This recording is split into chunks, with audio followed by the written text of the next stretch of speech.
እስመ ኃያል አንተ እኩት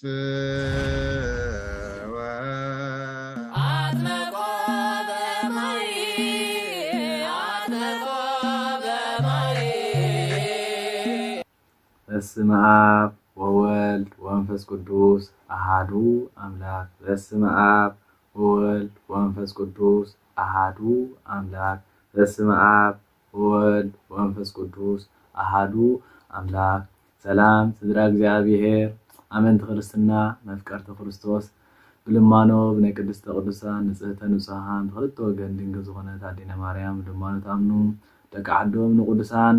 ስድራ እግዚአብሔር በስም አብ በስም ወልድ በስም መንፈስ ቅዱስ በቲ ዘለኹም ዓዲ ኣቆፃፅራ ሰዓት ከመይ ሓዲርኩም ከመይ ውዒልኩም ከመይ ኣምሲኹም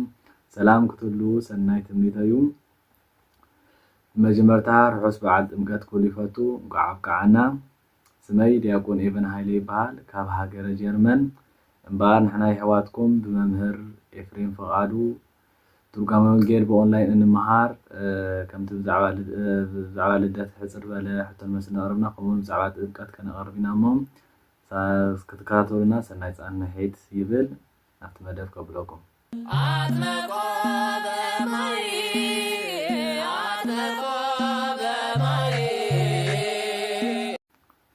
ጎይታናን መድሓናን ኢየሱስ ክርስቶስ ኣብ ሩባ ዮርዳኖስ ምጥማቑ ስለምንታይ እዩ? ወንጌል ማቴዎስ ምዕራፍ 3 ፍቅዲ 13 ንዚ ትምልሰልና ከዓ ሓፍትና መርሃዊት ኣድሓኖም ካብ ሃገረ ሽወደን ናብቲ መልሲ ከብለኩም ኢየሱስ ክርስቶስ ኣብ ሩባ ዮርዳኖስ ምጥማቑ ምክንያት ትንቢትን ምሳሌን ንምፍፃም እዩ።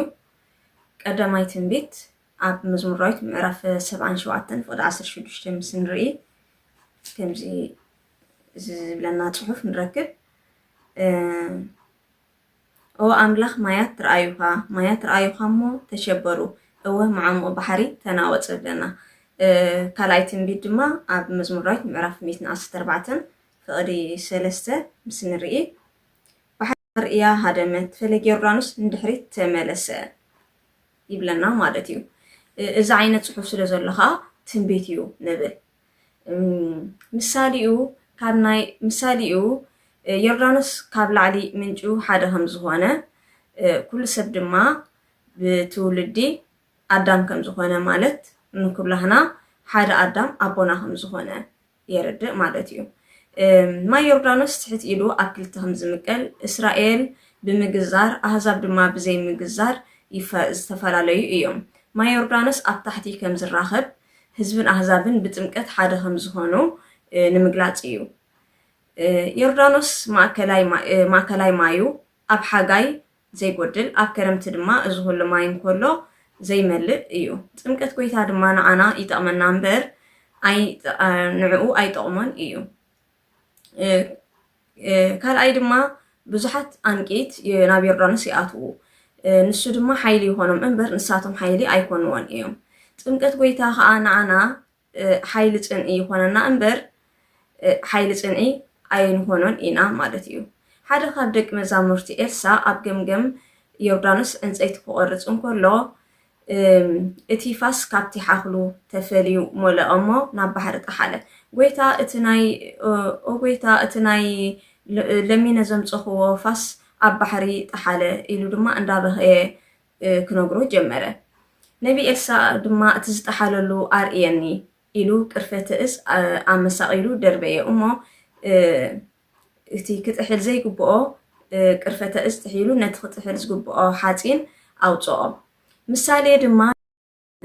ቅርፈተ እፅ ናይ ጎይታ ምሳሌ እዩ፣ ሓፂን ናይ ኣዳም ምሳሌ እዩ። እቲ ሕማምን ሞትን ዘይሰማምዖ ጎይታና ኢየሱስ ክርስቶስ ነቲ ሕማምን ሞትን ዝሰማምዖ ኣዳም ናይ ምድሓኑ ምሳሌ እዩ። ኣባይ ኣብ ልዕሊ ጣና ከም ዝኸይድ ሩባ ዮርዳኖስ ድማ ኣብ ልዕሊ ፈለግሎት ይኸይድ። ኣቦና ኣብርሃም ናብ መልከ ጼዴቅ ክኸይድ እንከሎ ሩባ ዮርዳኖስ ተሳጊሩ እዩ ዝኸደ። መልከ ጼዴቅ ድማ ህብስት ኣኮቴት ፅዋዕ በረከት ሒዙ ፀንሖ። ኣቦና ኣብርሃም ናይ ምእመናን ምሳሌ እዩ። መልከ ጼዴቅ ናይ ቀሳውስት ምሳሌ እዩ። ህብስት ናይ ስጋ ወደሙ ምሳሌ እዩ። ዮርዳኖስ ድማ ናይ ጥምቀት ምሳሌ እዩ። ንእማንን ኢዮብን እውን ካብ ኣብ ሩባ ዮርዳኖስ ተጠሚቖም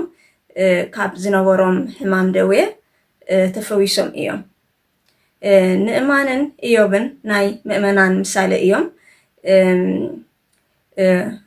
ሩባ ዮርዳኖስ ናይ ጥምቀት ምሳሌ እዩ። ደዌ ድማ ናይ መርገም ዮርዳኖስ ምሳሌ እዩ። ብኻልእ እውን ምስ ንሪኦ ኣዳም ዲያብሎስ ኣዳም ገብረ ለዲያብሎስ ሄዋን ኣመቱ ለዲያብሎስ ዝብል ናይ ዕዳ ደብዳቤ ፅሒፉ ሓደ ኣብ ሲኦል ሓደ ድማ ኣብ ሩባ ዮርዳኖስ ደርበዮ። ጎይታና መድሓኒና ኢየሱስ ክርስቶስ ድማ ነዚ ናይ ዕዳ ደብዳቤ ንክድምስስ ኣብ ሩባ ዮርዳኖስ ተጠመቀ። እንቋዕ ናብ በዓል ጎይታናን መድሓኒናን ጥምቀት ኢየሱስ ክርስቶስ ኣብቅዓና።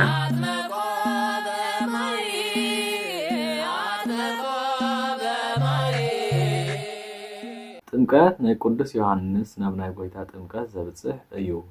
ምሳሌ ጌርካ ኣረድእ። ወንጌል ማቴዎስ ምዕራፍ 3 ፍቕዲ 11 ነዚ ትምልሰልናኻ ሓፍትና ፍዮሪ ከሰተ ካብ ሃገረ ሽወደን ናብቲ መልሲ ከብለኩም። እንኳን ክቡር ባለ ጥምቀቱ ናይ ጎይታና መድሓኒ ኢየሱስ ክርስቶስ ኣብፅሓኩም ኣብፅሓና። እሺ ነዚ ገለ ምሳሌ እዚ ኢየሱስ ክርስቶስ እዩ ስለ ዝበሎ ንስ ድማ ኣነስ ንሜስ ብርለ ንልብስ ሰብነት ከም ዝሓፅብሉ ናብቲ ናቱ ጥምቀት ዘብቅዕ ጥምቀት፣ ናብቲ ናቱ ትምህርቲ ዘብቅዕ ትምህርቲ፣ ናብቲ ናቱ ተኣምና ሃጣውእ ዘብቅዕ ተኣምና ሃጣውእ እስተምህረኩምን ኣጥምቐኩምን ኣለኹ እምበር ኩርሲ ኣይኮንኩን በሎም።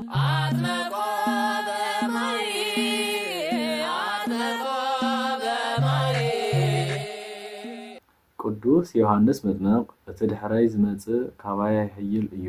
ኣነስ ኣሳ ንኽፀውር እኳ ኣይበቅዕን እየ ማለቱ እንታይ ማለት እዩ? ወንጌለ ማቴዎስ ምዕራፍ 3 ፍቕዲ 11 ነዚ ድምልሰልናኻ ሓውና ኢዮብ ግርማይ ካብ ሃገረ ጀርመን ናብቲ መልሲ ከብለኩም። ጎይታና ኢየሱስ ክርስቶስ ናይ ባህሪ ኣምላክ ከም ዝኾነ ክገልጽ እዩ። ናይ ንጉስን ናይ ኣቡንን ማለት ናይ ጳጳስ ጫማ ዘይበቕዐ ኣገልጋሊ ከም ዘይፀውር አንድም ኣሳነ ባህሪዩ ክምርምር ዘይከኣለኒ ካብ ትሩፋቱ ሓንቲ እኳ ክሰርሕ ዘይከኣለኒ ካብ ምእመናን ንሓደ እኳ ኣሳነ መርገም ከርሕቐሉ ዘይከኣለኒ እየ። ርሑስ በዓል ጥምቀት ንሙሉእ ህዝቢ ክርስቲያን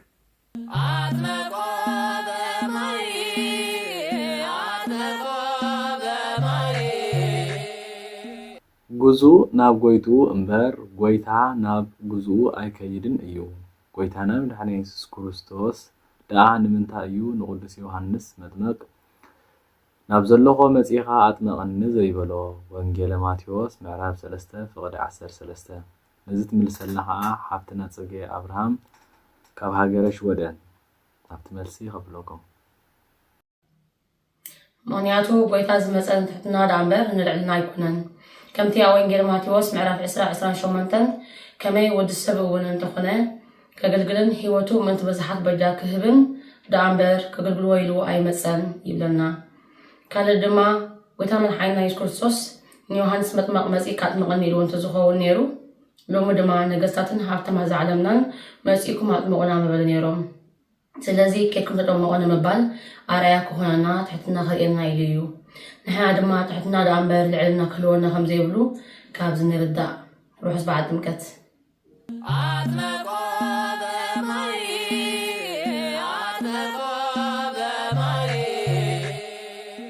እንሆ ብኡ ዝሰመርኩ ፍትወደይ እዚ እዩ ዝብል ድምፂ ካብ ሰማይ መፀ ንዝብል ሕድረት እዩ ዝብሉ ኣለዉ እሞ ትርጓሚኡ ኣረድእ። ወንጌል ማቴዎስ ምዕራፍ 3 ፍቕዲ 17 ነዚ ትምልሰልናኻ ሓፍትና ዛይድ ሓድሽ ካብ ሃገረ ቤልጅየም ናብቲ መልሲ ከብለኩም። በስመ አብ ወወልድ መንፈስ ቅዱስ አሐዱ አምላክ አሜን። እንኳዕ ብሰላም ናብ በዓለ ጥምቀቱ ኣብፅሐና። ንተዋህዶ ንመስዋዕትነት ዝሓረኽዎ ዝምለኸሉ ዝስገደሉ ናይ ባህር ወደይ እዚ እዩ ዝብል ቃል ካብ ሰማይ ተሰምዐ። ሕድረት ገይሩ ኣይንብልን። ኣብ ልዕሊ እዚ ሓዲሩ ዘሎ ወደዩ እውን ኣይበለን። እንታይ ደኣ ኣዋሃሂዱ ሓደ ኣካል ሓደ ባህሪ ገይሩ እዚ ወደዩ ይበለን።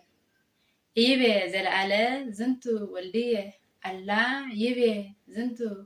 وقتو ولدية كم زبل ودي مبالو دما وأملاهنتو دأمبر بسببنتو وأيكونن يبي زنتو وقتو ولدية زكما تسفيتو ألا يبي زنتو وقتو ولدية زكما ملكوتو كم زبل ሃይማኖት አበው 82 ይስራ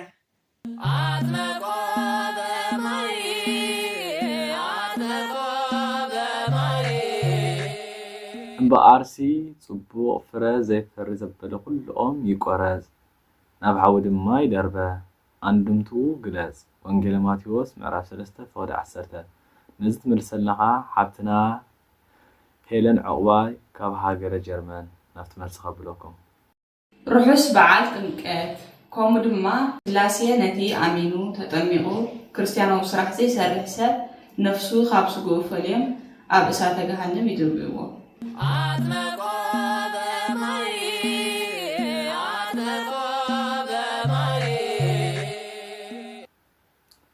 ቅዱስ ዮሐንስ መጥምቅ እንታይን እንታይን ይምገብ ነበረ ወንጌል ማቴዎስ ምዕራፍ 3 ፍቅዲ 4 ነዚ ትመልሰልና ሓፍትና ኢየሩሳሌም ስምረት ካብ ሃገረ ሽወደን ናብቲ መልሲ ከብለኩም ሰላም እግዚአብሔር ምስ ኩላትኩም ይኹን እንኳን ናብ በዓለ ጥምቀቱ ብሰላም ኣብፅሐና እምበኣርከስ መግቢ ዮሐንስ መጥምቅ አንበጣም ማዕርን ይምገብ ነበረ ወንጌል ማቴዎስ ምዕራፍ 3 ፍቅዲ 4 መግቢ ዮሐንስ አንበጣ ዝበሃል ቁስሊ ደቂስካ ወማዓር ገዳም ጨው ነስኒስካ ዝብላዕ እዩ በልሳና አቴና ድማ ቀምሲስ ይብሉ አንድም ብቁሙ አንበጣ ይበለ ነበረ ወማዓረ ገዳም ዝበሎ ወማዓረ ጽልና ይብል ኣብነት ማለት ማዓረ ጽጌና እዩ ልየ አንበጣ ዝበሎ ንልዕልና ስብከቱ ወማዓር ዝበሎ ድማ ንጣዕሚ ስብከቱ እዩ ኢሉ ወሲድዎ ኣሎ ደጊም እንኳዕ ናብ በዓለ ጥምቀቱ ብሰላም ኣብፅሐና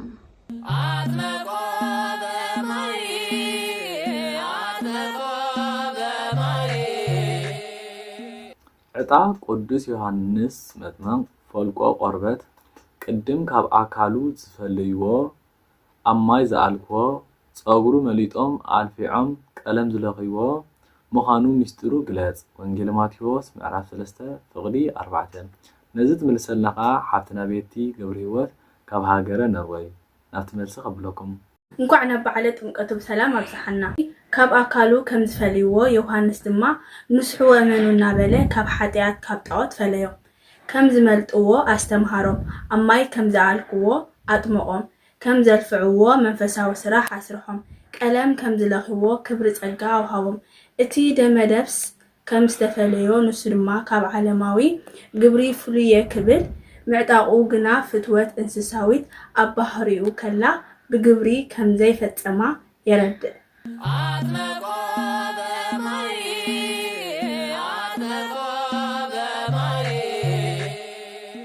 ነቲ እኽሊ ካብ ሓሰር ፈልዩ ኣብ ቆፍኡ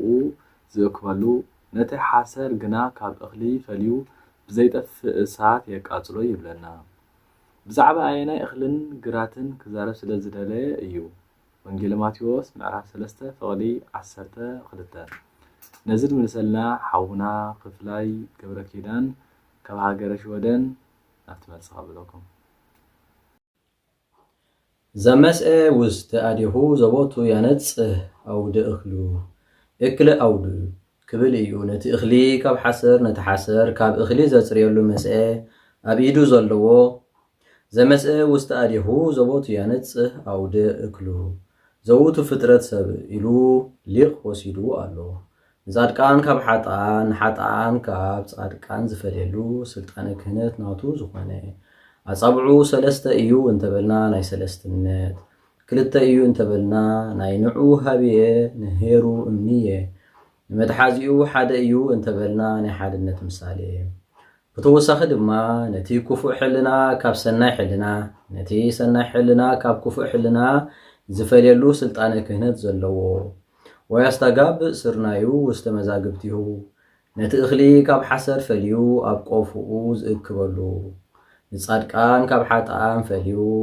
መንግስተ ሰማያት ዘእቱ መንግስተ ሰማያት መዛግብቲ ኢሉ ኣብዝሖ ወብዝሕ ወገን ስለ ትውረስ እያ በዓል ሚእቲ በዓል ሱሳ በዓል ሳላሳ ኮይኖም ስለ ዝወርስዋ እስመ ውስተ ቤተ አቡየ ብዙሑ ማህደር ወምዕራፍ ቦቱ ከም ዝብል ነቲ ሰናይ ሕልና ካብ ክፉእ ሕልና ፈልዩ ብመንፈስ ቅዱስ ከም ዝሕሎ ዝገብር ንመንፈስ ቅዱስ መዛግብቲ ኢሉ ኣብዝሖ ስለ ብዝሒ ሃብቱ ወሃስሮስ ያውዒ በእሳት ዘይጠፍእ ነቲ ክፉእ ሕልና ካብ ሰናይ ሕልና ፈልዩ ብጾም ብቁኖና ዘጥፋሉ ስልጣነ ክህነት ዘለዎ እዩ እግዚአብሔር አምላክ እንኳዕ ናብቲ ክቡር በዓል ጥምቀቱ ኣብጽሓ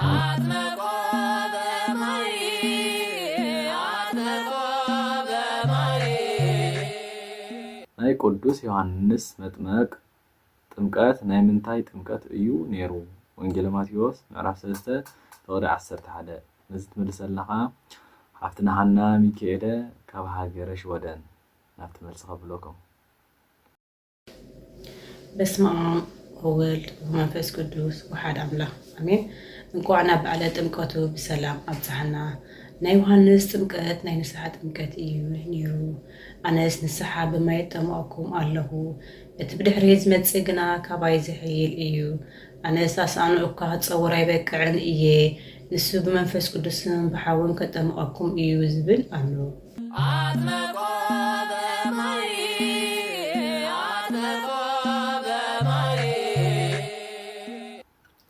አዋጅ ነጋሪ ማለት እንታይ ማለት እዩ ወንጌል ማቴዎስ ምዕራፍ 3 ፍቅዲ 3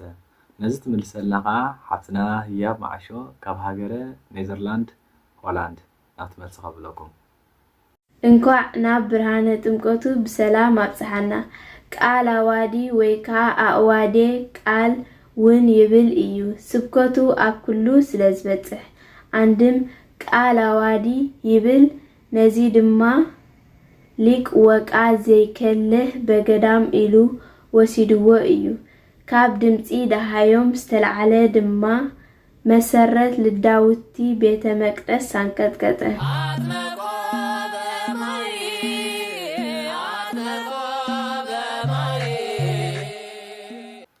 ጎይታናን መድኃኒን ኢየሱስ ክርስቶስ ንምንታይ ኣብ 30 ዓመቱ ተጠምቀ ወንጌል ማቴዎስ ምዕራፍ 3 ፍቅዲ 13 ነዚ ትምልሰለኻ ሓፍትና ኮኮብ ዕቁባይ ካብ ሃገረ ጀርመን ናብቲ መልሲ ከብለኩም ርሑስ በዓል ጥምቀት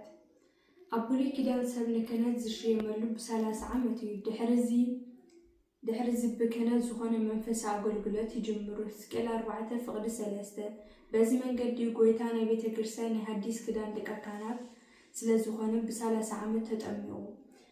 አዳም በታ ብ30 ዓመት ተዋሂባቱ ዝነበረት ውልድነት ተመንዚዑ ወይ ከዓ ተሓዲጉ ስለ ዝነበረ ውልድነቱ ንክመልስ ጎይታ ብ30 ዓመት ተጠሚቑ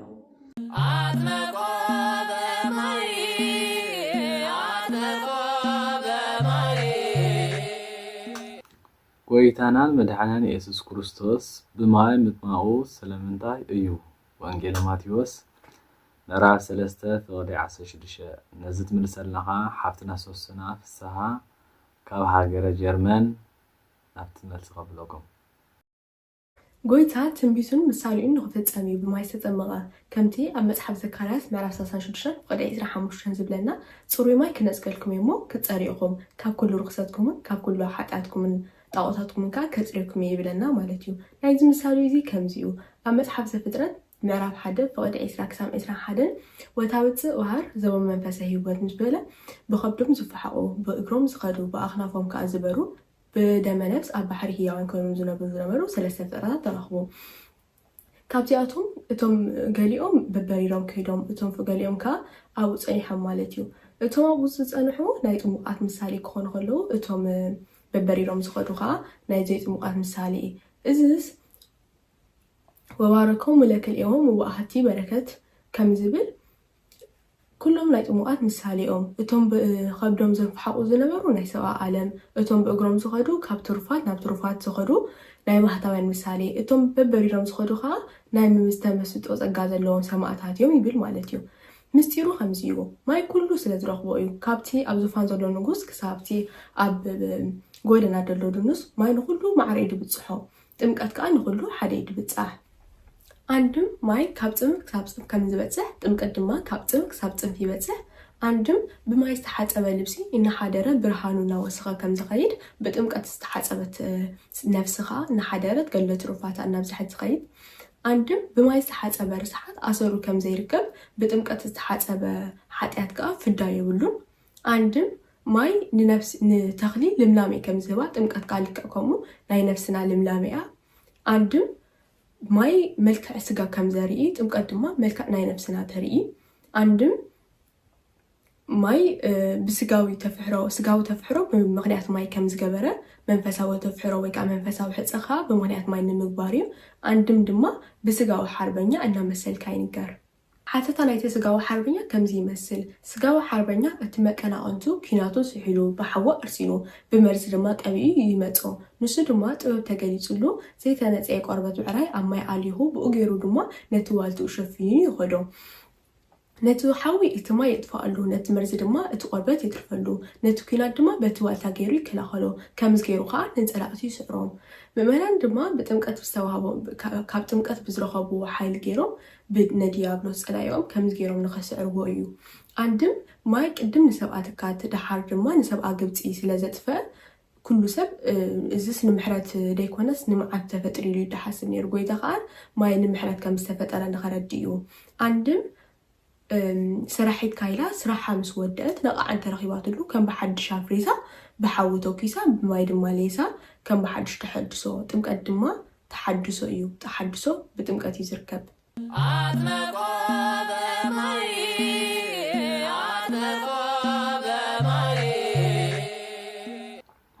ቅዱስ ዮሐንስ ኣይግባአን ኢሉ ንጎይታና መድኃኒትና ኢየሱስ ክርስቶስ ምጥማም ሳፊዮ ጎይታና መድኃኒትና ኢየሱስ ክርስቶስ ድማ ሓደ ግዜስ ሕደግ ደኣ በሎ አንድምቱኡ ግለጽ ወንጌል ማቴዎስ ምዕራፍ 3 ፈቅዲ 15 ነዚ ትምልሰልናኻ ሓፍትና መርሃዊት በረኸት ካብ ሃገረ ጀርመን ኣትመልስ ከብለኩም በስመ አብ ወወልድ ወመንፈስ ቅዱስ አሐዱ አምላክ አሜን እንኳን ብርሃነ ጥምቀቱ ሰላም አብጽሐና አብጽሐኩም ጎይታ ሓደ ጊዜ ምስተጠመቀ ካልኣይ ጊዜ ብፍቃዱ ምስተጠመቀ بقديتا بسبنته مستحتمغة بأملاخناتو أي تمغني تمقتو أرأي عموتو سلسقنا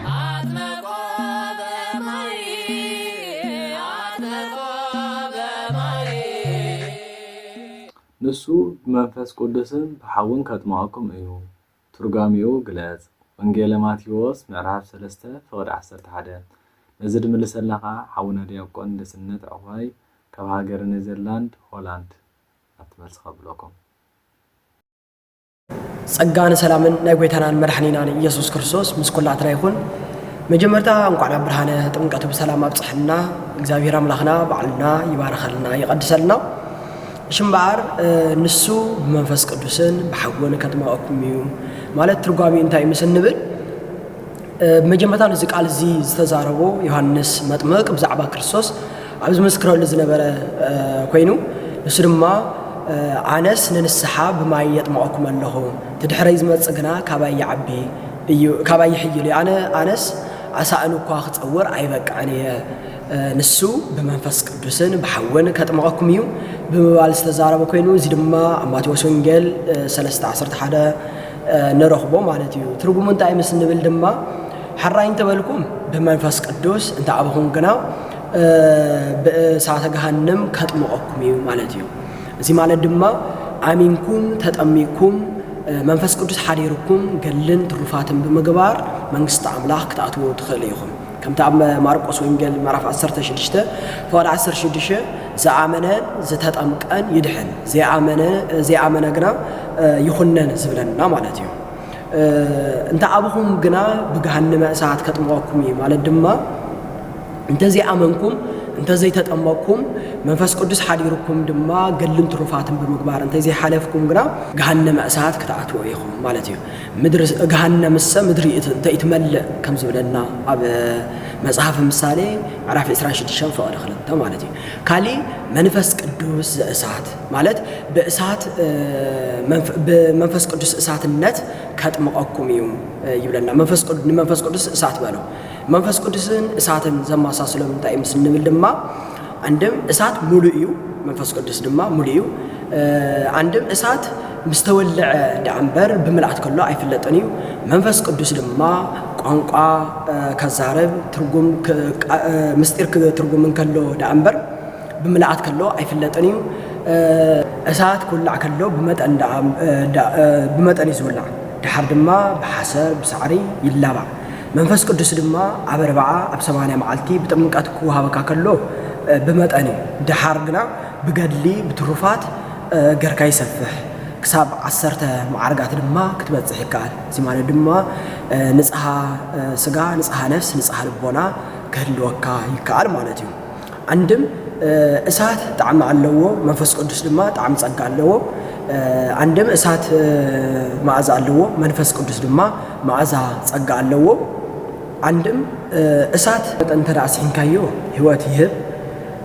بزي متن تراسحين كايو غنا دوي يخنكا መንፈስ ቅዱስ ድማ በተስተጻፈ መጠን ተመርሚርካዮ ህይወት ይሆነካ እሳት ማህያዊ ለሩታአነ ልብ ለእለ ይገብሩ ፈቃዶ ማለት ነቶም ፈቃዱ ዝገብሩ ሩታአን ልቢ ዘድሕን ሓዊ እዩ ከም ዝብለና ኣብ ቅዳሴ ማርያም ሽውዓተ ማለት እዩ ካብ ተስተጻፈ እንተ ንላዕል እንተ ሓሊፍካ ተመርሚርካዮ ግና دوي سجا دوي نفسي هناك أسات بلا إلى أماتيان لأن يكهدو سمو كم زبل معناته نتهم نسمو زخدو أماتيان زبل حويو كم زبل الناس يقول أكل تاسي مريم شو عتم معناته عندهم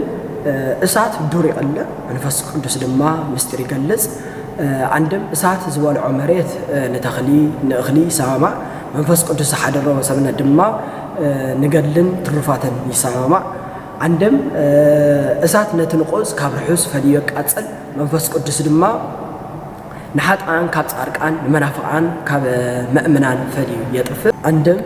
أسات جمجا خنا دبلو زقر ولا كل يبلع جمجا بورقي بخبر عنك نستسرح كوينو دبلو دما بقربات استسرح أيو زي ما لدما كور نجار كونه حسوب نجار أسات نزقر ولا كله يبلع مالتي منفس قدس دما حزبن أحزابن زصلي وصلوت زقربو مسواتي يقبل مالتي عندهم أسات صدفيك ألاي أنت زي كلكلو نخلو خط فيك عليه منفس قدس دما محرات أنت زي كلكلو نخلو خط فيك عليه عندهم أسات كاب حنت طواف 5 طواف أنت ولا عخا حصاص يبلون منفس قدس دما نخلو أنت توهبه حصاص يبلون يأتي تهوب ويتقبل كم زبلنا على عرقاو المنفساوي درسان 35 نجزاوير عملاق بأسات كم السلون كله نساء تجناد ما يتقبلني ندبله يجلس مالتيو عندهم أسات نشوعات معدنات أبناتهم محرات أبناتهم مرات كي تساتفه يسعيهم منفس قدس دما نمأمنان كاب حاتياتهم كي تساتفه كاب حاتياتهم ينصهم يأتي تانس ويترس كم زولو مالتيو أب درسان عرقاو منفساو درسان 35 مالتيو دكامي عندهم أسات كقدم نسوا سودوم نسوا غمران أب زفترات 19 مالتيو دحر دما كاب إسرائيل نحد وجن مساعد فئة نمعت مبر نمحرات عيد فترة إلهم يحسبوا سنة زنبارو نمحرات كم استفترة كرد مالتيو عندهم سرحت كيلا ودما شخلا سريحة مسودات نقع عن ترى رخيبات له كم بحدش أفريسا بماي لويسا بأسات توكيسا تحدثوا دما بمنفس قدسي مالتيو እግዚአብሔር አምላክና በዓልና በድጋሚ ይባረከልና ይቀድሰልና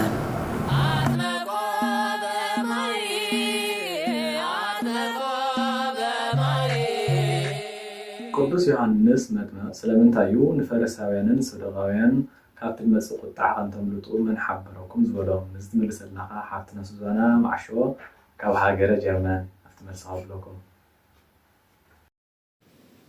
በስመ አብ ወወልድ ወመንፈስ ቅዱስ አሐዱ አምላክ ምክንያቱ ፈሪሳውያንን ሰደቃውያንን ብዙሓት ህዝብን ናብ ጥምቀቱን ትምህርቱን ቁንዓት መሲሎም ክመፁ ስለ ዝረአየ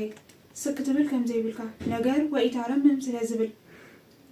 ነቲ ትምህርቱ ሰሚዖም ዝልወጡ ወይ ድማ ዝልሕኑ ስለ ዘይሰኣኑ እዩ ካብቲ ዝመፅእ ቁጥዓ ዝበሎ ካብ መከራ ስጋን ካብ መከራ ነብስን እዩ ንሱ ድማ ብ70 ዓመተ ምህረት ብጥጦስን ብሓሳዊ መስህን ብዕለተ ምጽአትን ዝመጽእ መከራ እዩ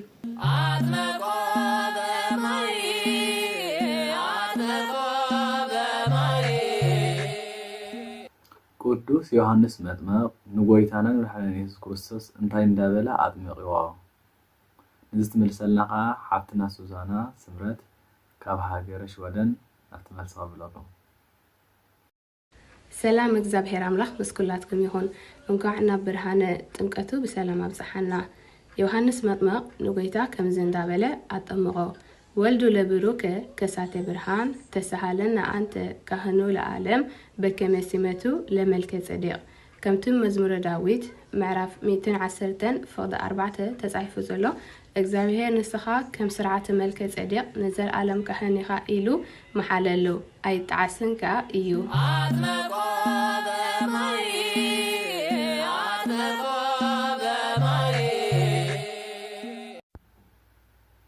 ጎደና እግዚአብሔር ጽረጉ መገዱን አቅንዑ ኢሉ አበረኻ ዝእውጅ ድምጺ አዋጅ ነጋር ተባይሉ ብነቢ ኢሳይያስ ዝተነገረሉ አቦ መን እዩ እንታይ እንዳበለኸ አውጁ ወንጌል ማቴዎስ ምዕራፍ 3 ፍቅዲ 3 ከምውን ትንቢተ ኢሳይያስ ምዕራፍ 4 ፍቅዲ 3 ንዝድምል ሰላኻ ሓውናይ ካሎ ሃብቶም ካብ ሃገረ ዩጋንዳ ካምፓላ አትመልስ ብለኩም እንኳን ኣብ ብርሃነ ጥምቀቱ በሰላም ፍቅሪ አብጽሐና እሺ መልሲ እቲ ኣብ ትንቢተ ኢሳይያስ ምዕራፍ 4 ፍቅዲ 3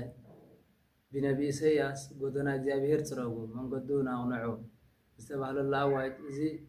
ቅዱስ ዮሐንስ መጥምቅ ኮይኑ እዚ ድማ ኣብ ወንጌል ማቴዎስ ምዕራፍ 3 ኣብ ፍቅዲ 3 እናረኽቦ ከምዝ እንዳበለ ድማ አወጀ እቲ ሰንከልከል ዝብል እውን አቅንዑ ንጉስ ክመጽእ ከሎ ኮረብታን ስንጭሮን ፈሪሱ እቲ ዓሚቕ መልኡ ተመድሚዱ እምኒ ተላዒሉ ሾኽ ተነቒሱ ንፈረስ ዝሰረገላኹም ሰማዕ ኮይኑ ይጽናሕ ንስኻትኩም ድማ ማሕደሪ እግዚአብሔር ሰብነትኩም ካብ ጣዖት ካብ ኃጢአት አንጽሑ አንድም ማሕደረ ጣዖት ማሕደረ ኃጢአት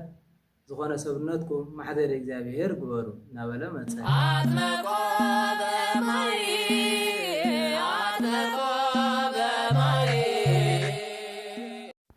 መንፈስ ቅዱስ ጎይታና መድኃኒትና ኢየሱስ ክርስቶስ ካብ ማይ ምስ ወፀ በአምሳል እንታይ ወረደ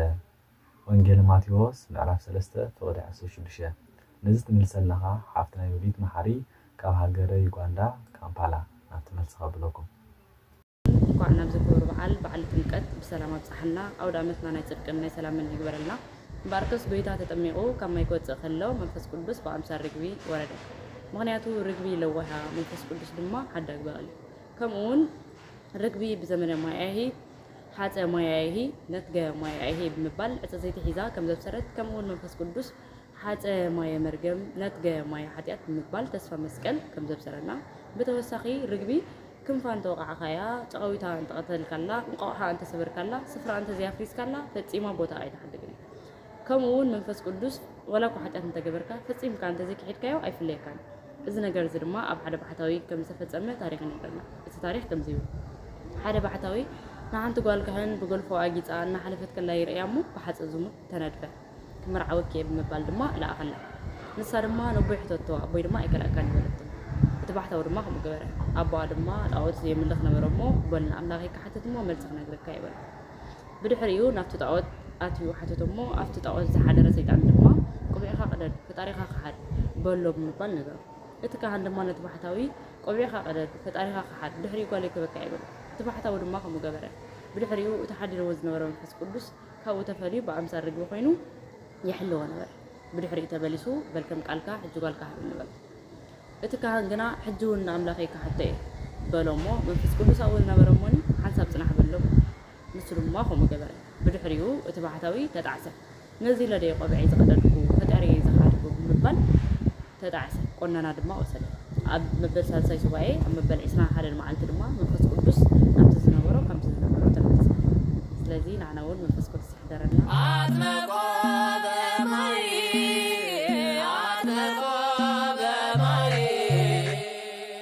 ጎይታናን መድሓናን ኢየሱስ ክርስቶስ ጥምቀቱ ብቀትሪ ዘይምግባሩ ብለይቲ ምግባሩ ስለምንታይ እዩ? ወንጌለ ማቴዎስ ምዕራፍ 3 ፍቅዲ 16 ነዚ ትምልሰልና ከዓ ሓፍትና ራሄል ዮሃንስ ካብ ሃገረ ዩጋንዳ ካምፓላ ናብቲ መልሲ ከብለኩም። ሰላም ሰላም ስድራ ክርስቶስ እንኳዕ ናብ ዝክበረ በዓለ ጥምቀቱ ብሰላም ኣብፅሓና እምበኣርከስ ጎይታ ጥምቀቱ ብቀትሪ ዘይምግባሩ ብለይቲ ምግባሩ ስለምንታይ እዩ ንዝብል ሕቶ ማቴዎስ 3 ፍቅዲ 16 ከም ዘረጋግፀልና ብመዓልቲ ገይርዎ ነይሩ ተዝኸውን ነቲ ብኣምሳለ ርግብ ዝወረደ መንፈስ ቅዱስ ብኡሙ ርግቢ ኢሎም ብዙሓት እንተጠራጠሩ ነይሮም። ብኡሙ ርግቢ ዘይምዃኑ መንፈስ ቅዱስ ምዃኑ ብምንታይ ነረጋግፅ ወይ ብምንታይ ይፍለጥ እንተበልና ጎይታ ዝተጠምቀ ኣብ 10 ሰዓት ሌሊት ሰዓት 4 ወጋሕታ በቋፃፅራ ፈንጂ ማለት እዩ። በዚ ግዜ ኣዕዋፍ ኣዒንቶም ስለዘይርዩ ካብን ናብን ክንቀሳቀሱ ኣይክእሉን እዮም። ብኡሙ ርግቢ ዘይምዃኑ መንፈስ ቅዱስ ምዃኑ ድማ በዚ ይፍለጥ። ደጊመ ርሆሰ በዓለ ጥምቀት እንኳዕ ናብ ዝክብረ በዓለ ጥምቀቱ ብሰላም ኣብፅሕና።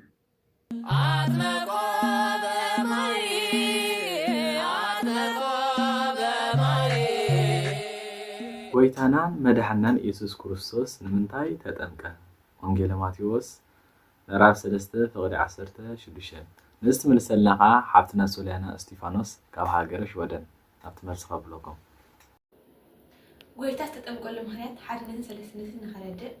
ቅድሚ ምጥማቑ ሓድነትን ሰለስትነትን ብጋህዲ ኣይፍለጥን ስለ ዝነበረ ካልኣይ ንዓያ ደብዳቤ ንኽድምስስ እቲ ንዓያ ደብዳቤ ዲያብሎስ ሓንቲ ኣብ ዮርዳኖስ ሓንቲ ድማ ኣብ ሲኦል ኣንቢርወን ስለ ዝነበረ ኣብ ጥምቀቱ ብሰብነቱ ደጊፁ ብኣምላኽነቱ ድማ ኣንኪኹ ደምሰሰልና ቆላስያስ 2 ካብ 13 ክሳብ 15 ከምኡ እውን ትንቢት ንኽፍፅም ኣብ መዝሙረ ዳዊት 114 ካብ 3 ክሳብ 5 ከም እንሪኦ ባሕሪ ሪኣቶ ሃደመት ዮርዳኖስ እውን እንድሕሪት ተመልሰት ከም ዝብለና ማለት እዩ። ከምኡ ናብ መወዳእታ ንዓና ኣርኣያ ንምዃን ጎይታ ተጠምቀ ራስ በዓል ጥምቀት ንኩላትና ህዝቢ ክርስቲያን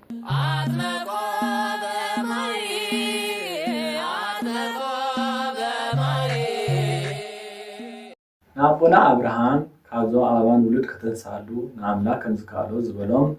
ስለምንታይ እዩ? እንታይ ንምግላፅ እዩ? ወንጌለ ማቴዎስ ምዕራፍ 3 ፍቅዲ 9 ነዚ ትምልሰለኻ ሓፍትና ንያት ክለማርያም ካብ ሃገረ ኔዘርላንድ ሆላንድ ኣብቲ መልሲ ከብለኩም። ሰላም ክርስቶስ ምስ ኩላትና ይኹን። እንኳዕ ናብ ብርሃነ ጥምቀቱ ብሰላም ኣብፅሓና። ብጥምቀቱ ፍቅሪ፣ ሰላም፣ ቅሳነት፣ ጥዕና የውርደልና። እሺ እምበኣር ኣብ ወንጌለ ማቴዎስ ምዕራፍ 3 ፍቅዲ 7 ዮሃንስ ቅዱስ ዮሃንስ መጥምቅ ኣንቲ ወለደ ኣትማን ዝበሎም ናይ አይሁድ ማለት እዩ መግለፂ ዝስዕቢ ማለት እዩ። ተመን ወይ ከዓ ኣራዊት ምድር ተባሂላ ዘላ ኣራዊት ጉሞራ እትበሃል ዕንቅርቢት ትመስል ማለት እዩ። ክጥነሱ ከለዉ ዘርኢ ብኣፍያ ተቐበል በዚ ግዜ እዚ እቲ ወዲ ተባዕታይ ይመውት። እቶም ደቃ ክውለዱ ከለዉ ድማ ከብዲ ድዮም ቆሲሎም ስለ ዝውለዱ በዚ ግዜ እዚ ኣደ እውን ትመውት። እዞም ደቂ ኣራዊት ምድሪ ንብሎም ዘለና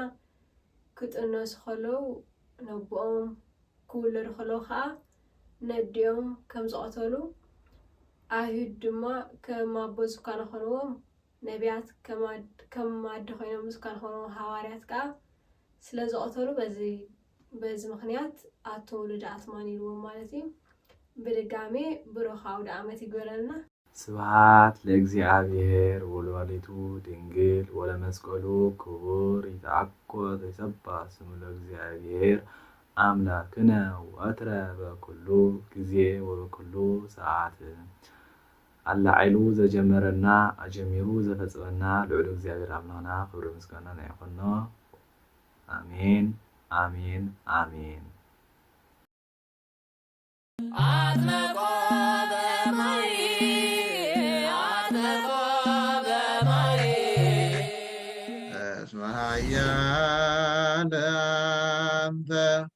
أبكوت